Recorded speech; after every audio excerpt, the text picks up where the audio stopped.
प्रणाम सब गोटे के। नरक निवारण चतुर्दशी शिव नचारी लौकेलो हाँ सब गीत के पूरा सुनब और निक लागत लाइक कमेंट और शेयर जरूर करब।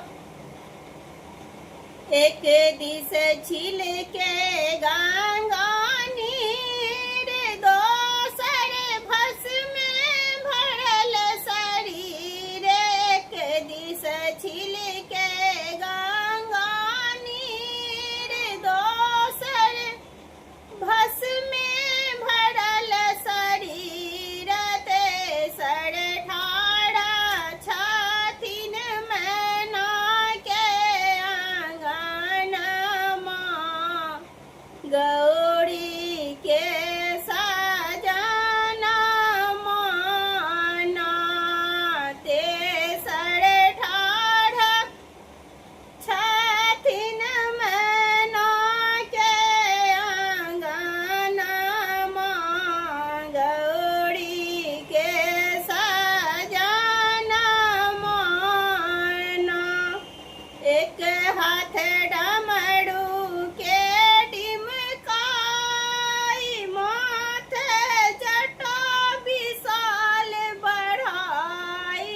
एक हाथ डमरू के डिमकाई माथे जटा विशाल बढ़ाई। निकर भांगल लटकल छनि परानमा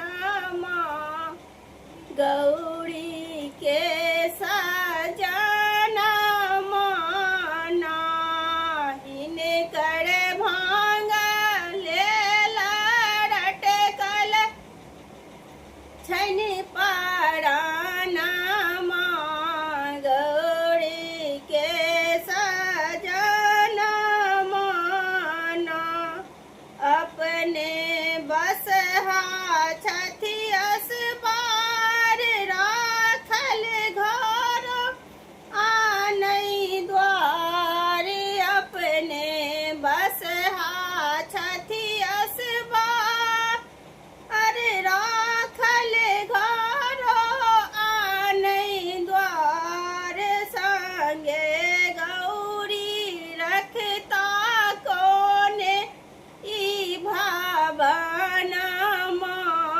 गौरी के सजना माना। नागक लटकल देखू डोर नमरल देखू हिनकर ठोर। भागक छाला छानी ओढ़ना पहिरानमा गौरी के सजना माना। सखी सब देखल जखन रूप नहीं छन योगिया नहीं भूप। सखी सब देखल जखन रूप नहीं छन योगिया नहीं भूप। ईता दारिद्र कराथी दुख हरणमा गौरी के सजना माना।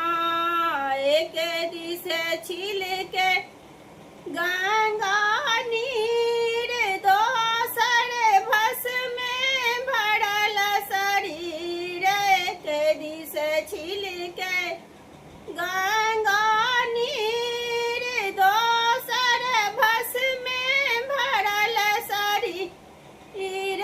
तेसर भांगल लटकल छनि परानमा गौ